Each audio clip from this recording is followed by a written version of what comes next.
This is From Paint to Purpose, a podcast by FCP Services, where we believe people drive growth, exploring topics related to company culture, leadership, and construction industry insights. Now your host. Welcome, everybody. Today we have Matt Zdroik from State Farm. We are going to talk about something that we often overlook, and it's super important for all businesses, and that's business insurance. Hi, Matt. How are you? Hey, doing fantastic. Thank you so much for having me. Yeah, of course. It's always something that I want to talk about, and a lot of people seem frustrated whenever it comes to that, and it's insurance. So tell me, how did you get started in the industry? Yeah, so no one really grows up thinking, yeah, I'm going to jump into insurance and, do insurance for the rest of my life. So, yeah, I was no different. I started off as a teacher. I was really, really close to becoming, a certified teacher at school, but, decided I had a different calling for me. And yeah, jumped into insurance just as something that, I like to talk with people, and there was a little bit of the education piece that went with it, where most people just don't really know a lot about their policy. And it's nice to be able to educate them and just, feel like you're making a difference. So let's say I want to take this towards construction more. I know Yeah. sometimes you have to insure some subcontractors with what is called umbrella insurance, right? What does that look like? Yeah, there's a lot of different, well, two different types of insurance for contractors that is super important. It's the contractor policy itself plus work comp. So Okay. the contractor policy, especially if you hire subcontractors, you know, let's say you're a renovation company where you just renovate houses and stuff.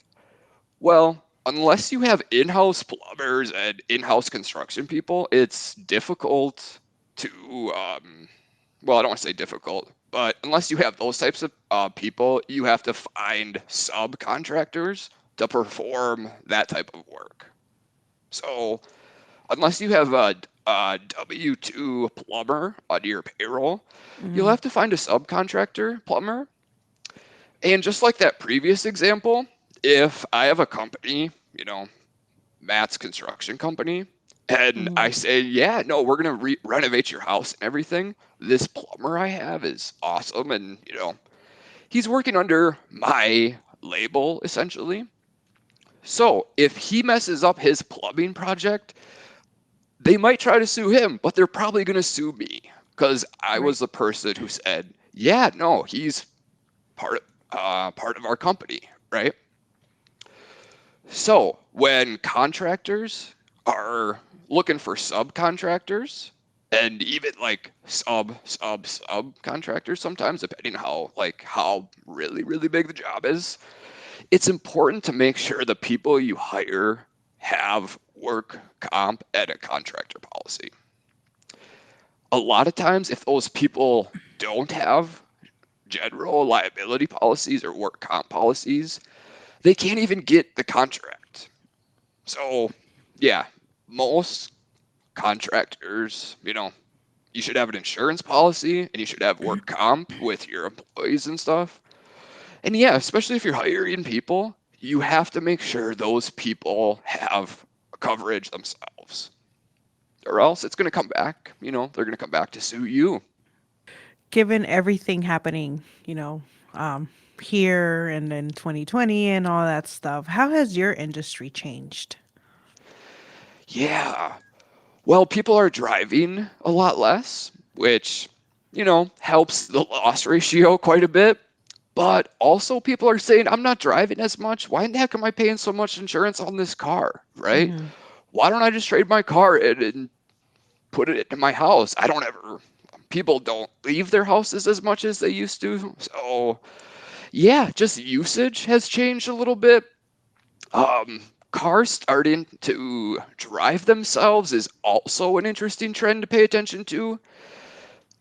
There's there's something that could happen in the next decade or two with the industry where if cars start driving themselves, like seriously driving themselves, the insurance, personal lines insurance market might not exist how it is today. Because if something happens, it'll just fall back to the manufacturers, which, yeah, really would shock the industry, rock the whole industry. But yeah, cars starting to drive themselves with, especially with those safety monitors, with not rear-ending into people, the crash numbers are down. They are, which is helpful. Keeps rates lower for people. We get those discounts for people. So yeah, a lot of interesting trends for sure. What about any trends that you've noticed in the business insurance side? Yeah, good question. With a business insurance, it's astonishing how many people are starting their own businesses at home now. Mostly, I think probably because of COVID, and just, it's, I don't want to say it's easier than ever to start your own business, but, you have the internet in a half hour and, Hmm. you're the owner of an LLC, right? So it's like, there's not a ton of friction to get into it. But yeah, people, I don't know if they're thinking life short. I don't want to work for myself for the rest of my life. I want to do my own thing. This is my chance. Or if it's, some debt that's going into it. But home businesses is super, like, it must have doubled or tripled in the past years. Without looking at any numbers, that's what it feels like from our standpoint. So, yeah. Also, if you're working at home on like a call center type of job, you have some free time, right? If the boss isn't always over your shoulder, yeah, you got some free time. You can, think about that business, make some trinkets, sell some widgets, So yeah, I think those are probably what's contributing to that trend. But yeah, that's what's happening. Can you give us some examples of trends that have happened? Like, for example, like what are the more common claims when it comes to business claims or workers' comp? Work comp claims, they kind of vary across the board and stuff. I'm not super good with claims and that kind of a thing, but it's most of it is an employee just lifts something incorrectly, messes their back up. Hmm. Fender benders are pretty common with cars and stuff, with commercial, just, yeah, employees scrape the car against something, just, it's not a bunch of huge stuff. It's, More the human error. smaller stuff. Yeah, More exactly, human right? error. Business owners are people too. Don't forget. So, as a insurance rep, what does your team look like on a like a general broad sense in an office? Is it just you, or is it a team of three, four?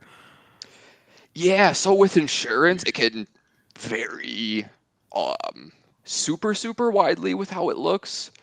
The difference with different companies and different captive agencies versus independent agencies.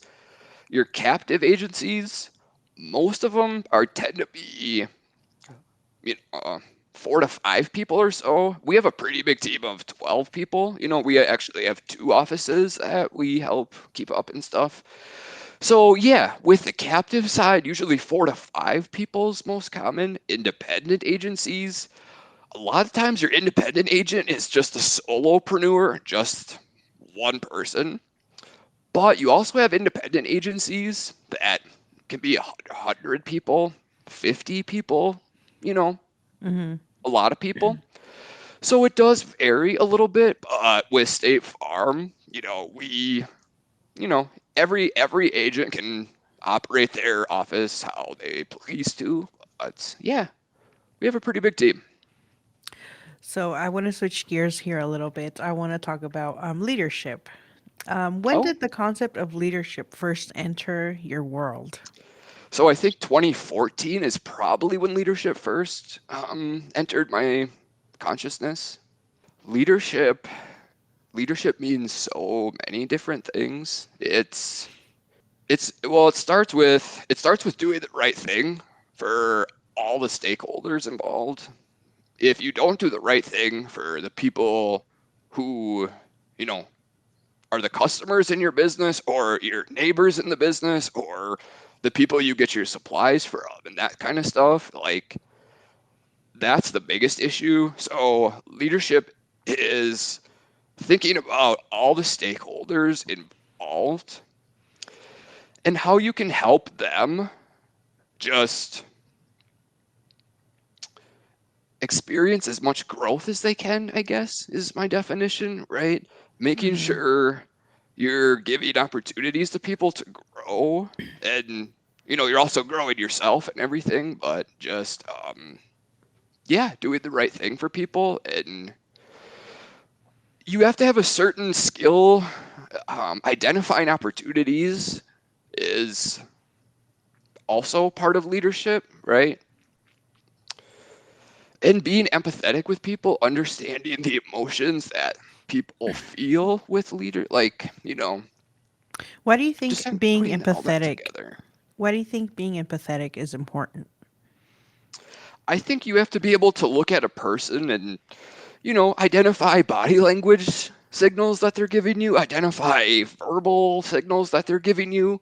If someone comes in really excited like this and they're just so pumped like that, you're not going to say, "Hey, is everything okay?" Right? Right. Is there anything we need to talk about? Right? Like, but if someone comes in like, oh, I'm just, it's, hey, is everything going on?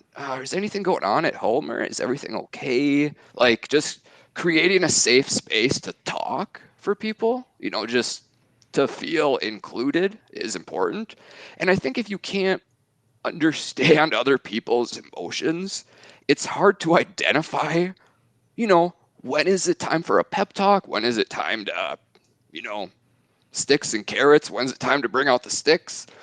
And you have to just be able to understand what motivates people. And yeah, generally you have to understand what they're thinking and feeling. So yeah, What that's why it's really important. Why do you think it's important to keep that as part of your work culture? It's hard to make a difference if you don't feel safe, if you don't feel valued, if you don't feel listened to. So if you want to listen to people, or if you want to have a good workplace and work culture in 2021 and beyond, you have to create a safe place for your people. And you have to do that by being empathetic or learning how to be empathetic. And just, it doesn't just happen, People don't just have good relationships. It takes effort, and it takes both sides, I think, but it for sure has to come from the company leadership first. That that's important. So, let's talk about something else. I want to talk about advice. Yeah. When a new company comes in and starts wanting to research the type of insurance they need for their individual company, what advice can you give someone that's looking for a company and then a certain policy for their business? Yeah, for sure. So first, you'll have to just the first question I'll have, what type of business is it? Is it a product or a service? So if it's a service, house cleaning type of service, car detailing type of service, those businesses don't have inventory at their house, right? Inventory on hand. So that's the first difference. Product type businesses, a lot of people start Mary Kay Cosmetics, for example, right? You Hmm. have to have product on hand for those types of businesses.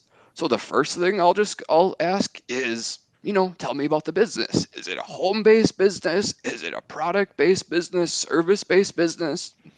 What type of business? Second, do your products, is there, what type of risk is associated with your products? Electrical service, for example, if you're an electrician and you mess up this house, you could burn it down, right? I say, well, what kind of projects are you working on? Are you working on tiny houses or big houses, right? Oh, we're working on this house with $800,000 price tag on it. You know, you're going to want to have coverage for that because if you burn down that whole house, they're going to need to rebuild that whole house. Mm-hmm. And yeah, it still is going to cost 800,000. So, if a person's just writing unique messages on a clothespin and, they sell them at craft shows and stuff, well, not a lot of risk with that. So it's just understanding the risks associated with it. And I like to talk to people because it's pretty easy to tell if a person understands the risk associated with stuff or if the insurance just goes over their head and stuff. Mm-hmm. So, it's my job to make sure people understand the policies they need. And if they decide to purchase them and purchase them through me, awesome. But really, it's just the education piece. I want to make sure you know the risks associated with it, what you should have, what could happen. And yeah, if you want to make a purchasing decision, awesome. State Farm is the best with a ton of stuff. Unfortunately, we don't do everything the best, but there's a person I can connect you with. But yeah, it's really just making sure people understand their, the risks associated with it. What's also awesome working with business owners is watching people win.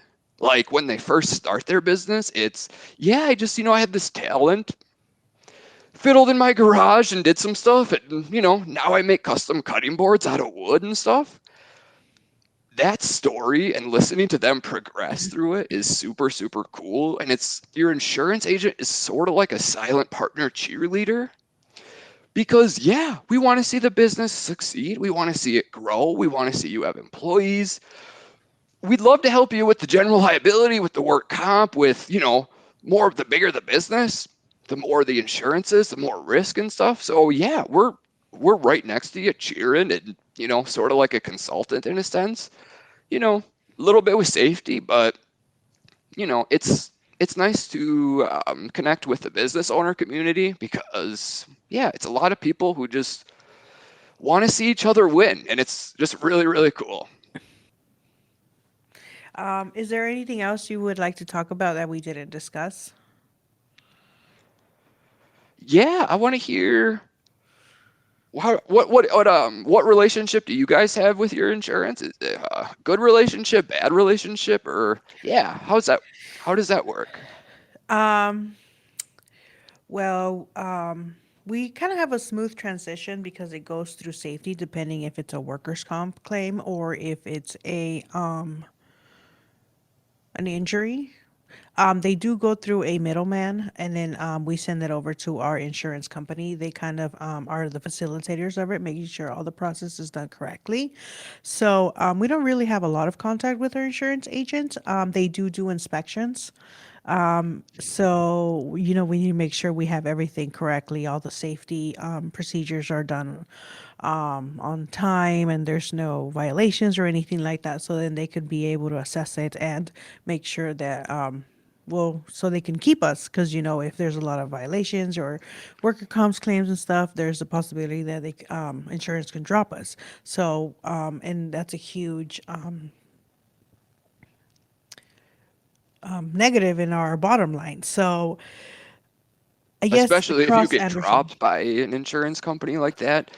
Then you have to Yeah. go find new insurance. And it's like, hey, yeah, we were just dropped by these guys. Can you give us a great rate? They're like, oof, nope, we're probably not going to want that. So I get what you're saying with that. That's cool. Yeah. But so far it's Super been good. cool. We haven't had any issues that are major or no communication issues. And I think the most important part, especially with your insurance, is because you don't know much about it. Us being educated by it from our agents is super important because it helps us understand how we can avoid incidents or how we can avoid claims. But Yep. yeah. Yeah. The loss prevention stuff is super important. Just the safety stuff in place. Super important. So, how can our viewers connect with you? Yeah. I work out of a Roseville office, St. Paul. Roseville, St. Paul region, and I work with Chris Ahles, Ahles, State Farm Agency. Also in White Bear Lake. So yeah, 2 locations you can connect with us. The office number 651-487-4204. And yeah, ask for Matt. And yeah, And then home insurance y'all, rates and car insurance rates, we're just crushing right now. Football season's about to start. Rogers rate is in full, all systems go. You know, it's going well. It's going well. and then you also have a LinkedIn page, correct? I do. Yep. Okay. Well, we'll make sure to connect with you. We really appreciate you educating us a little more about insurance and how it helps us stay afloat. I don't know.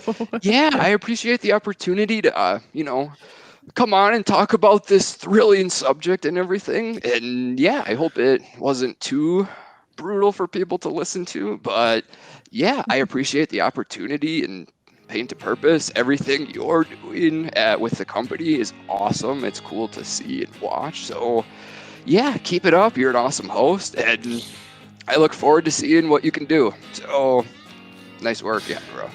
Thank you. Thanks for listening. To learn more, visit fcpservices.com. Until next time, remember, people drive growth.